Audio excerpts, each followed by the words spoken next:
Palabras para el ganador de almas. Por Horacio Boñar. Capítulo 4. Confesión ministerial.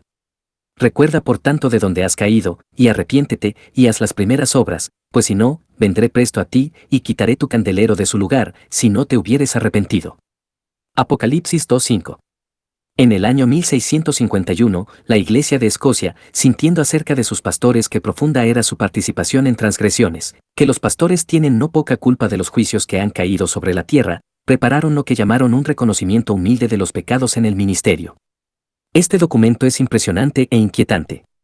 Es quizá una de las más completas, más fieles y más imparciales confesiones del pecado pastoral que jamás se haya hecho. Varios extractos de la misma serán una introducción apropiada para este capítulo sobre confesión ministerial.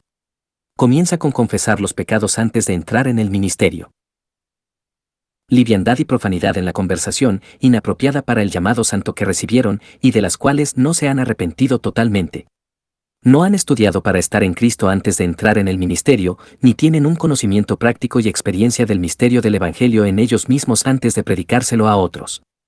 No se han capacitado para la obra del ministerio, ni han mejorado la oración y la comunión con Dios, las oportunidades de un ministerio viviente y otros medios, y no lamentan estas negligencias. No estudiaron sobre autorrenunciación, ni resolvieron tomar la cruz de Cristo.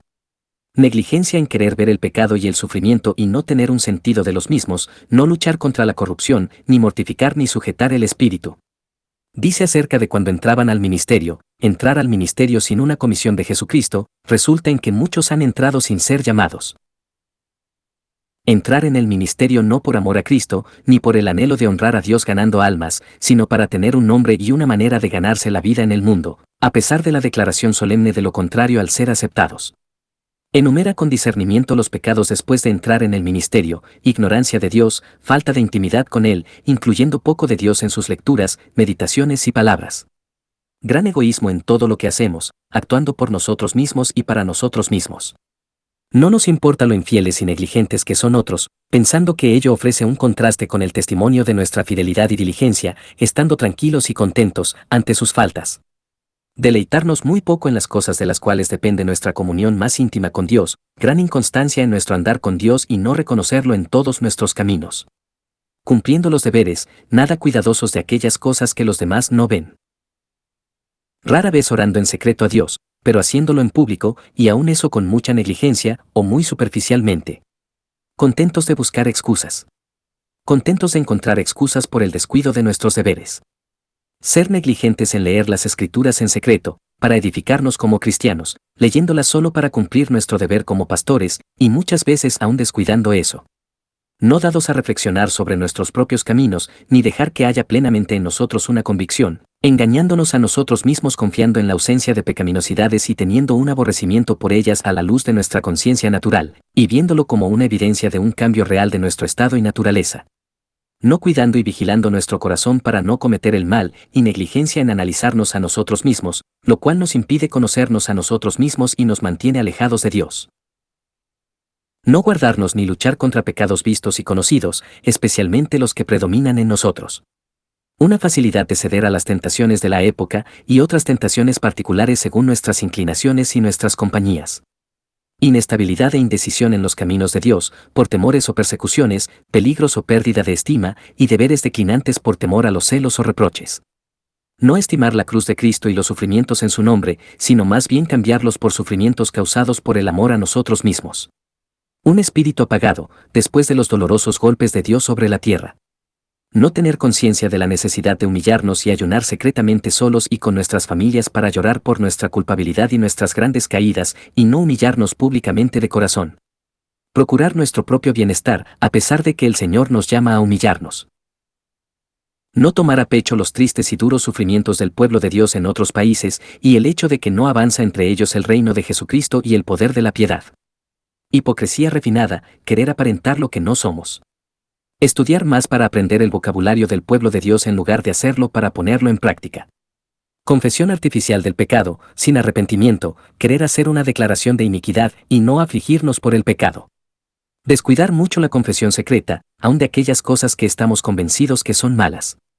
Nada de reforma, después de reconocimientos solemnes y votos privados, pensar que estamos exonerados después de la confesión. Más prontos para buscar y censurar las faltas de otros que ver y resolver las propias. Considerar nuestro estado y nuestro andar según la estimación que otros tienen de nosotros. Estimar a los demás según coinciden o no coinciden con nosotros. No temer enfrentarnos con problemas, pero pretender vencerlos con nuestras propias fuerzas. No aprender a temer, al ver la caída de hombres consagrados, no entristecernos y orar por ellos. No tener en cuenta liberaciones y castigos en particular, no usarlos para mejorar, para honra de Dios y nuestra edificación y la de los demás.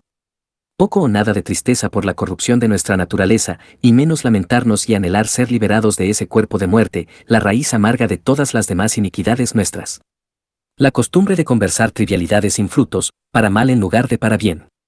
Pasar el tiempo bromeando tontamente con palabras imprudentes e inútiles, muy impropio de ministros del Evangelio. Los propósitos espirituales muriendo en nuestras manos cuando fueron iniciados por otros. Familiaridad carnal con hombres naturales, malvados y malignos, por lo que estos se endurecen, el pueblo de Dios tropieza y nosotros mismos perdemos efectividad. Amar el placer más que a Dios. Despreciar el compañerismo de quienes pueden beneficiarnos espiritualmente. Preferir conversar con los que pueden sernos útiles por sus talentos en lugar de aquellos que nos pueden edificar con sus dones. No considerar las oportunidades de hacerles un bien a otros. Distraernos de la oración y otros deberes cuando nos lo piden, prefiriendo omitirlos que concentrarnos en ellos. Desperdiciar el tiempo frecuentemente con diversiones y pasatiempos y amar nuestros placeres más que a Dios. Tomarnos poco o nada de tiempo para conversar del Señor con los jóvenes que se preparan para el ministerio. Conversaciones triviales y ordinarias en el día del Señor. Despreciar exhortaciones cristianas de cualquiera de nuestro rebaño u otros, como si fueran inferiores a nosotros, y tener vergüenza de aprender algo de laicos cristianos o de aceptar sus advertencias. Antipatía o amargura contra los que nos amonestan o reprenden, y no ser fieles en amonestar a otros que recibirían bien la amonestación. No orar por los hombres que no piensan como nosotros, sino mostrarnos reservados y distanciados de ellos, estar más dispuestos de hablar de ellos que a ellos o a Dios por ellos. No pesarnos los fracasos y errores de otros, sino más bien aprovechándolos para justificarnos a nosotros mismos. Comentar y bromear sobre las faltas de otros, en lugar de sentir compasión por ellos. No ocuparnos debidamente de la vida espiritual de nuestras familias, ni procurar ser un modelo para otras familias en el gobierno de la nuestra.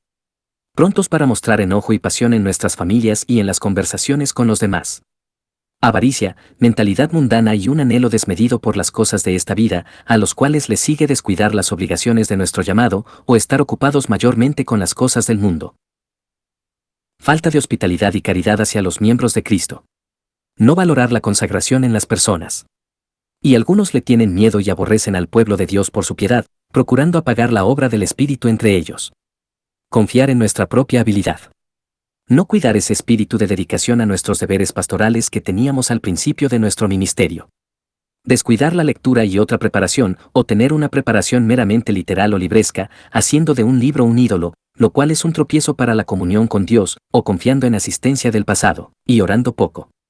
Confiar en los dones, talentos y la dedicación a la preparación, por lo que provocamos a Dios a malograr nuestros mensajes bien ordenados y expresados.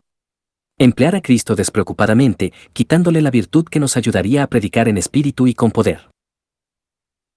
Cuando oramos pidiendo ayuda lo hacemos más pidiendo ayuda para el mensajero que para el mensaje que llevamos, sin importarnos lo que le sucede a la palabra, sino para tener algo de ayuda para cumplir la obligación. El asunto que presentamos no es seriamente encomendado a Dios en oración, para que su pueblo despierte. Ser negligentes en orar después de haber predicado la palabra. Ser negligentes en advertir, al predicar, acerca de las trampas y los pecados en asuntos públicos por parte de algunos, y el que otros hablen con demasiada frecuencia e innecesariamente acerca de transacciones y asuntos públicos. Demasiada negligencia y falta de habilidad en presentar las excelencias y la utilidad y la necesidad de tener interés en Jesucristo y el nuevo pacto, que debería ser el gran tema del estudio y predicación del pastor. Hablar más de Cristo por lo se dice de Él que por nuestro propio conocimiento y experiencia, o por alguna impresión real de Él en el corazón. El estilo demasiado legalista de la predicación de la mayoría de los pastores. Falta de seriedad en predicar el Evangelio, no gustar de nada aparte de lo nuevo, por lo que las cosas importantes de la religión tienen poco peso. No predicar el Evangelio de Cristo con sencillez, ni nosotros como siervos del pueblo, predicarlo en nombre de Cristo. Predicar acerca de Cristo, no para que los oyentes puedan conocerlo, sino para que piensen que sabemos mucho acerca de Él. Hablar de la partida de Cristo de este mundo, sin un corazón quebrantado ni de manera que nos motive a aferrarnos a Él. No predicar con compasión por los que corren peligro de perecer. Predicar contra pecados públicos, no para ganar almas y apartar a los hombres de sus pecados, como deberíamos, sino porque nos es de provecho decir algo acerca de estos pecados. Actitud pecaminosa hacia nuestros opositores. Amargura, en lugar de celo, al hablar contra personas malignas, sectarias y escandalosas, y, por lo tanto, falta de fidelidad al hacerlo.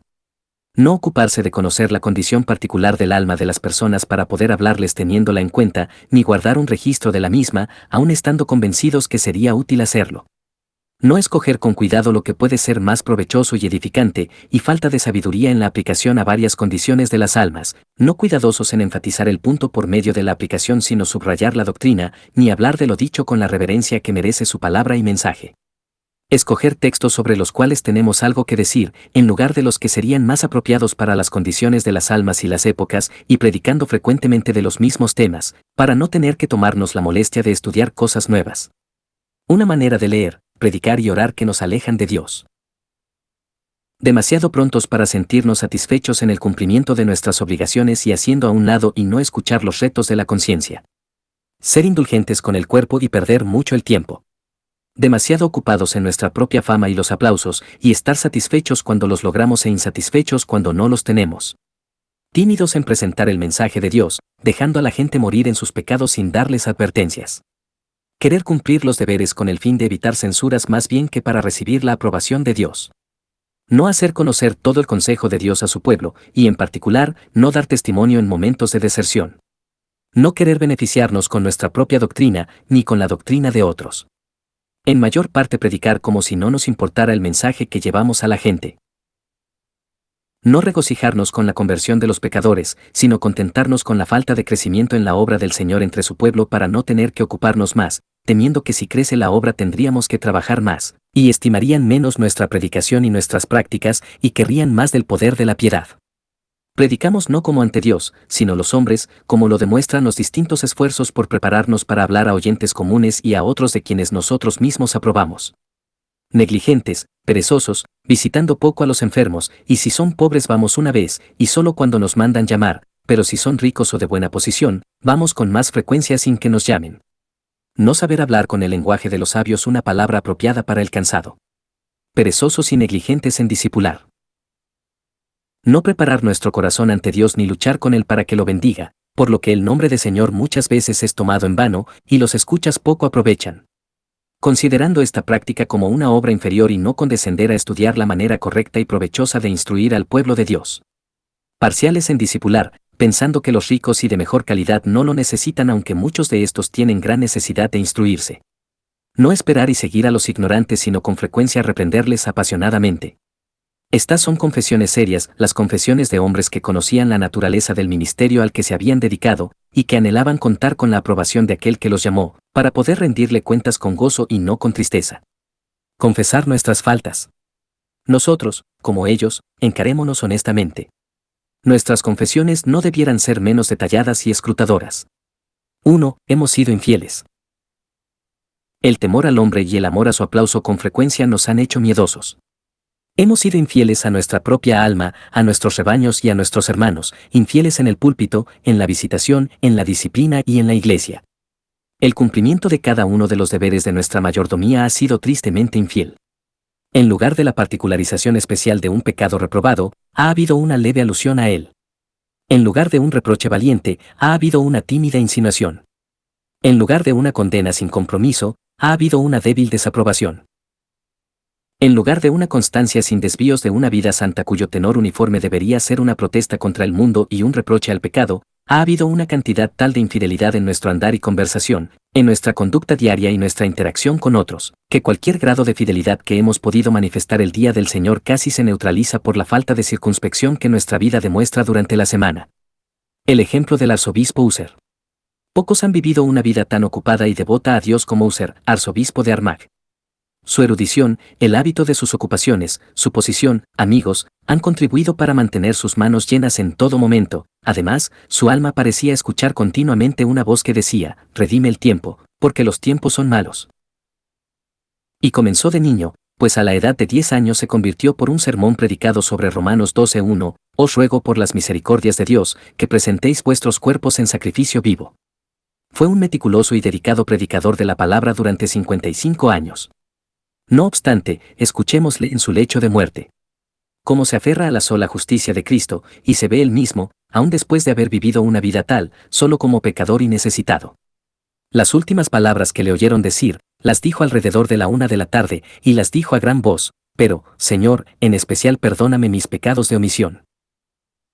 Fue por lo que había omitido, dice su biógrafo, que imploró perdón con su más ferviente último suspiro, él, a quien nunca se le conoció haber omitido ni una hora sino que había empleado hasta las últimas hebras de su vida para su Señor y Maestro. El mismo día que cayó enfermo por última vez, se levantó de haber escrito una de sus grandes obras y fue a visitar a una enferma, a quien le habló tan apropiada y completamente acerca del cielo como si ya hubiera estado allí. No obstante, este hombre estaba oprimido por una conciencia de sus omisiones. Lector, ¿qué piensa usted de sí mismo, sus deberes no cumplidos, sus horas sin mejoras, sus momentos de oración omitidos, sus trabajos desagradables evitados, cargándoselos a otros, su quedarse sentado tranquilo debajo de su vid y su higuera sin dedicar todos sus esfuerzos al bien de las almas de otros? Señor, en especial perdóname mis pecados de omisión. Escuche la confesión de Edwards. Con referencia a los pecados personales al igual que ministeriales, con frecuencia he tenido percepciones de mi propia pecaminosidad y vileza, que me han afectado mucho, con mucha frecuencia, a tal grado que me domina una especie de llanto fuerte, a veces durante mucho tiempo, por lo que me he visto forzado a encerrarme a solas. He tenido un sentido mucho más vasto de mi propia pecaminosidad y de la maldad de mi corazón de lo que jamás había tenido antes de mi conversión. Mi maldad, al mirarme a mí mismo, me ha parecido por mucho tiempo muy profunda, acaparando todo pensamiento y todas mis ideas.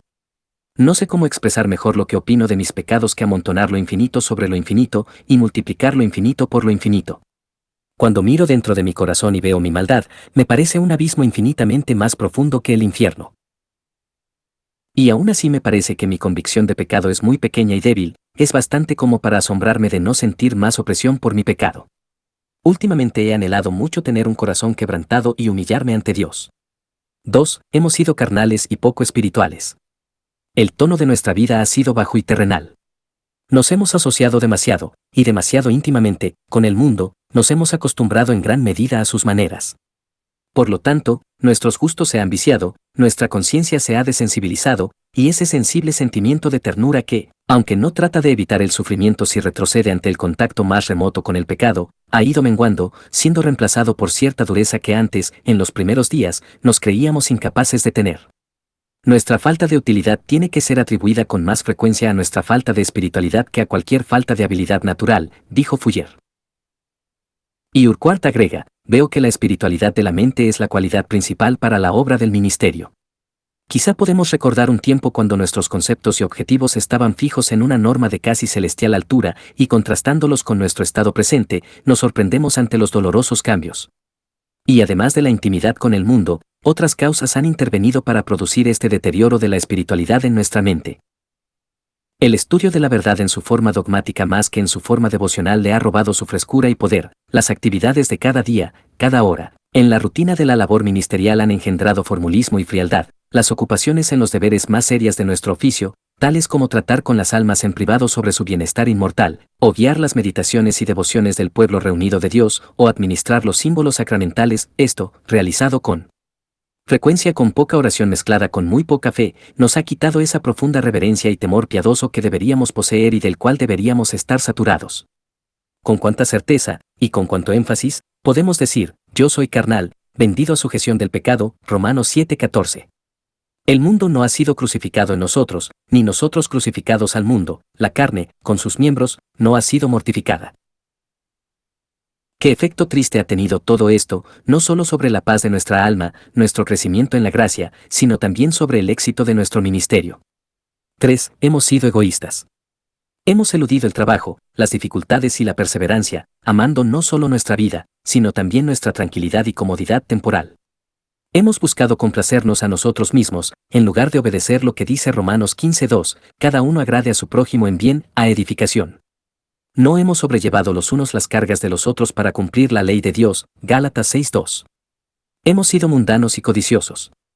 No nos hemos presentado ante Dios como sacrificios vivos poniéndonos a nosotros mismos, nuestra vida, nuestros bienes, nuestro tiempo, nuestras fuerzas, nuestras facultades, nuestro todo, sobre su altar. Pareciera que hemos olvidado totalmente este principio de autosacrificio que como cristianos, y aún más como pastores, somos llamados a hacer. No hemos ni siquiera tenido idea alguna de nada que se parezca al sacrificio. Hasta llegar al punto en que nos era exigido un sacrificio, hemos estado dispuestos a ir, pero allí nos quedamos, viéndolo como algo innecesario, quizá considerando imprudente y necio, seguir adelante. No obstante, ¿acaso no debe ser la vida de cada cristiano, y especialmente de cada pastor, una de autosacrificio y de negarse a sí mismo siempre, tal como fue la de aquel que no se agradó a sí mismo? 4. Hemos sido perezosos. Hemos trabajado poco. No hemos soportado el trabajo duro como buenos soldados de Jesucristo. Aun cuando hemos cumplido lo esencial, no hemos cumplido lo demás que se esperaba de nosotros, tampoco hemos tratado de aprovechar los fragmentos de nuestro tiempo, a fin de no desaprovecharlo. Horas y días valiosos han sido desperdiciados por pereza, por las compañías, por los placeres y por la lectura sin provecho o perniciosa, cuando podían haberse dedicado a la oración privada, el estudio, el púlpito o una reunión. La indolencia, la indulgencia con uno mismo, la inconstancia, la satisfacción de la carne, han arruinado nuestro ministerio como un cáncer, impidiendo las bendiciones y nuestros éxitos. No se puede decir de nosotros, has trabajado por mi nombre, y no has desfallecido, Apocalipsis 2:3. Hemos desfallecido o por lo menos nos hemos cansado de hacer el bien. No hemos realizado nuestra obra a conciencia. No hemos tratado honestamente a la iglesia a la cual nos comprometimos cuando fuimos ordenados. Hemos engañado a Dios, cuyos siervos profesamos ser. Hemos manifestado muy poco del amor paciente, abnegado que, como pastores, nos correspondía tener por el rebaño a nuestro cuidado. Nos hemos alimentado nosotros mismos, y no hemos alimentado al rebaño.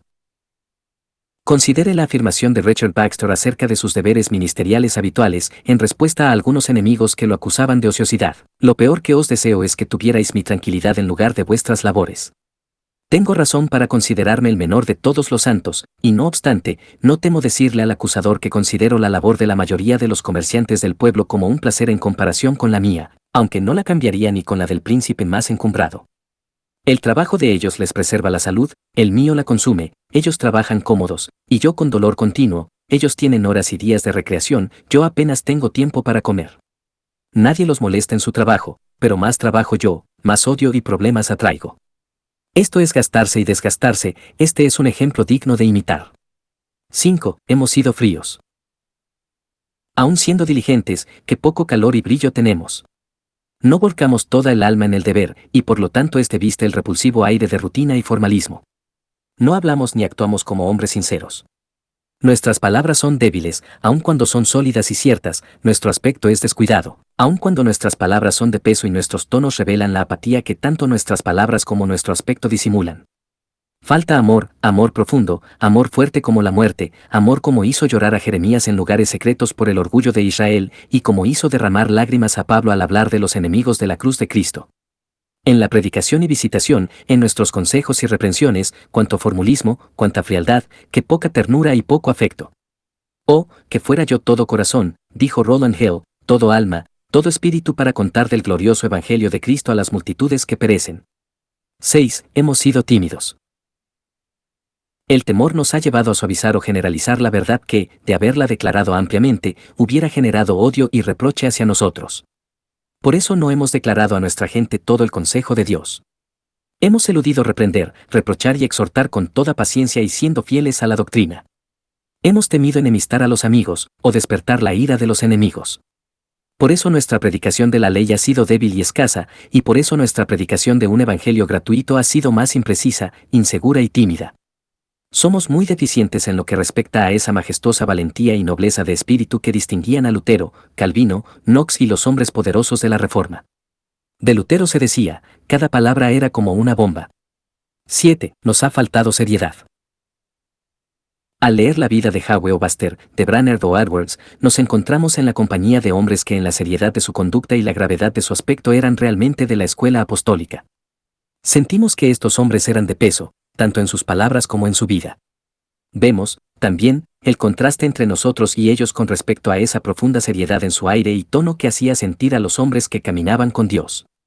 Cuán profunda debe ser nuestra humillación por nuestra liviandad, frivolidad, ligereza, vana alegría, necio hablar y bromear, por lo que las almas han sido heridas gravemente, el progreso de los santos ha sido demorado y el mundo tolerado todas sus desastrosas vanidades. 8. Hemos predicado para nuestro propio bien, no para el de Cristo. Hemos buscado el aplauso, la honra y la fama, y hemos sido celosos de nuestra reputación. Con demasiada frecuencia hemos predicado para exaltarnos a nosotros mismos en lugar de magnificar a Cristo, para que los hombres fijen su vista en nosotros, en lugar de fijarla en Él y su cruz. ¿Y no hemos predicado a Cristo muchas veces con el propósito de que nos honraran a nosotros? Cristo, en los sufrimientos de su primera venida y la gloria de su segunda, no ha sido el alfa y el omega, el primero y el último, de todos nuestros sermones. 9. Hemos usado palabras de sabiduría humana. Hemos olvidado la resolución de Pablo de evitar las palabras llamativas de sabiduría humana, a fin de impedir que la cruz de Cristo sea totalmente ineficaz. Hemos revertido su razonamiento al igual que su resolución, y hemos actuado como si por los discursos bien estudiados, bien pulidos y bien razonados pudiéramos hermosear la cruz para que ya no sea repulsiva, sino irresistiblemente atractiva al ojo carnal. Por eso muchas veces hemos mandado a casa a las personas muy satisfechas de sí mismas, convencidas de que eran religiosas porque se sintieron afectadas por nuestra elocuencia, conmovidas por nuestros ruegos o persuadidas por nuestros argumentos. De este modo le hemos quitado todo efecto a la cruz de Cristo y enviado a las almas al infierno con una mentira en sus manos. Así es que evitando la ofensa de la cruz y la locura de la predicación hemos trabajado en vano, lamentándonos por nuestro ministerio falto de bendiciones y frutos. 10. No hemos predicado completamente un evangelio gratuito.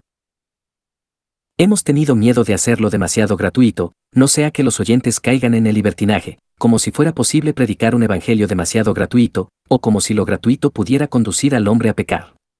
Solo un evangelio gratuito puede dar paz y es solo un evangelio gratuito lo que puede hacer santos a los hombres. La predicación de Lutero se resumía en estos dos puntos, que somos justificados únicamente por la fe y que tenemos que estar seguros de que hemos sido justificados. Y fue esto lo que exhortó a su hermano Brentio que predicara, y fue tal predicación gratuita, completa y valiente del glorioso Evangelio, sin depender de obras, méritos, términos, condiciones, y sin sombras de la falsa humildad de las dudas, los temores, incertidumbres, por lo que sus labores resultaron en éxitos tan bendecidos. Vayamos y hagamos lo mismo. Junto con esto, está la necesidad de insistir que el pecador acuda inmediatamente a Dios y demandar que en el nombre del Señor, el pecador se entregue inmediatamente de corazón a Cristo. Es extraño que las conversiones súbitas sean tan desagradables para algunos pastores. Estas son las más bíblicas de todas las conversiones. 11. No hemos honrado debidamente a la palabra de Dios.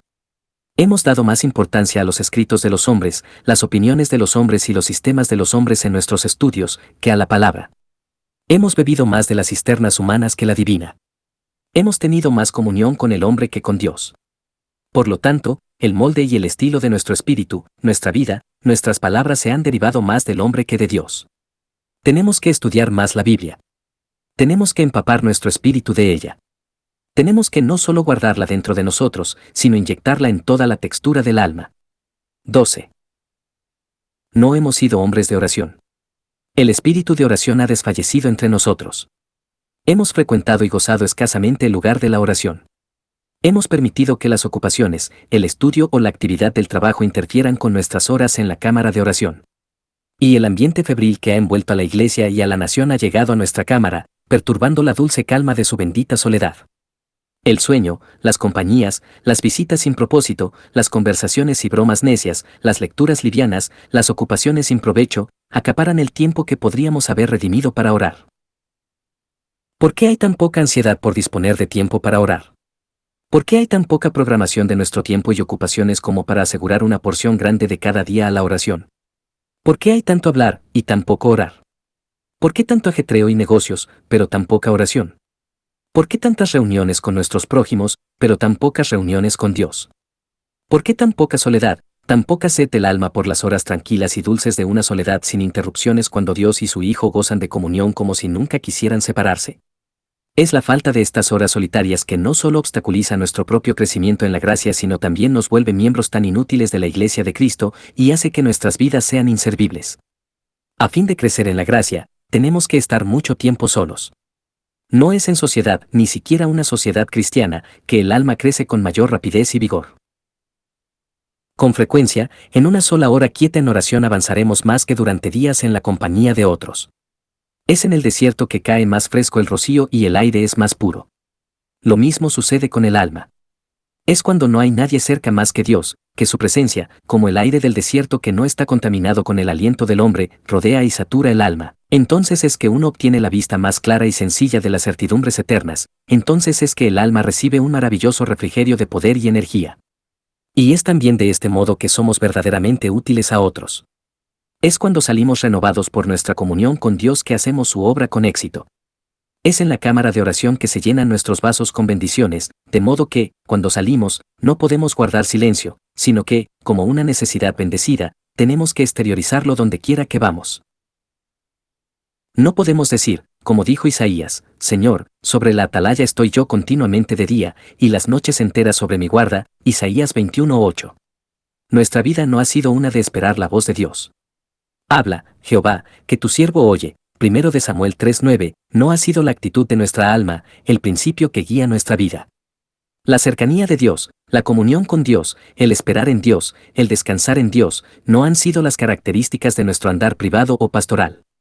Por eso nuestro ejemplo ha sido tan impotente, nuestras labores tan en vano, nuestros sermones tan secos, todo nuestro ministerio tan infructuoso y débil. 13. No hemos honrado al Espíritu de Dios. Puede ser que con nuestras palabras hemos reconocido su actuación, pero no lo hemos mantenido continuamente ante nosotros y ante la gente. No le hemos dado la gloria que merece su nombre. No hemos buscado su enseñanza, su unción, la unción del Santo, por lo que, conocéis todas las cosas, 1 de Juan 2:20. Ni en el estudio de la palabra ni en la predicación de ella hemos reconocido debidamente su oficio como el iluminador del entendimiento, el revelador de la verdad, el testigo y glorificador de Cristo. Lo hemos entristecido por la deshonra a su nombre como la tercera persona de la gloriosa Trinidad, y lo hemos entristecido por la poca importancia que le damos a su oficio como el Maestro, el Convencedor, el Confortador, el Santificador. Por eso, casi se ha apartado de nosotros, y nos ha dejado para que cosechemos el fruto de nuestra propia perversidad y falta de fe. Además, lo hemos entristecido con nuestro andar inconstante, nuestra falta de circunspección, por nuestra mundanalidad, nuestra falta de santidad, por nuestra falta de oración, por nuestra infidelidad, por nuestra falta de solemnidad, por una vida y conversación que poco se conforma al carácter de un discípulo o al cargo de embajador. Un anciano pastor escocés escribe lo siguiente acerca de sí mismo: veo una falta del espíritu, del poder y demostración del espíritu, en la oración, el habla y la exhortación, por las que los hombres principalmente se convencen, y por las que son un terror y una maravilla para otros, de modo que se sienten sobrecogidos por ellas, de modo que producen gloria y majestuosidad, por la que los sermones de Cristo se diferenciaban de los escribas y fariseos, que yo considero son los reflejos de la majestad de Dios y del espíritu de santidad que aparece y brilla a través de su pueblo. Pero visto ropas sucias. ¡Ay de mí! La corona de gloria y majestad ha caído de mi sien, mis palabras son débiles y carnales, no poderosas, por lo que generan desprecio. No hay otro remedio para esto más que la humildad, el aborrecimiento del yo y el esfuerzo por mantener una comunión con Dios. 14. No tenemos la mente de Cristo. No hemos seguido el ejemplo de los apóstoles, y mucho menos el de Cristo. Estamos muy atrasados con respecto a los siervos, mucho más atrasados con respecto al Maestro. Hemos tenido poco de la gracia, la compasión, la humildad, la modestia, el amor del Hijo eterno de Dios. Su llanto por Jerusalén es un sentimiento con el cual no nos identificamos para nada. Su buscar a los perdidos es algo que no imitamos. Su enseñar a las multitudes es algo que evitamos porque lo consideramos demasiado para la débil carne y sangre. Sus días de ayuno, sus noches de estar en guarda y oración, no son algo que consideramos realmente como ejemplos a seguir. El hecho que no contó su vida como algo a que aferrarse a fin de poder glorificar al Padre y realizar la obra que le encomendó, es algo que no recordamos como un principio a poner en práctica. Pero tenemos que seguir sus pasos, el siervo tiene que caminar por donde su amo ha mostrado el camino, el pastor ayudante tiene que ser lo que el pastor principal fue. No hemos de buscar el descanso o las cosas fáciles en un mundo donde aquel a quien amamos no las buscó.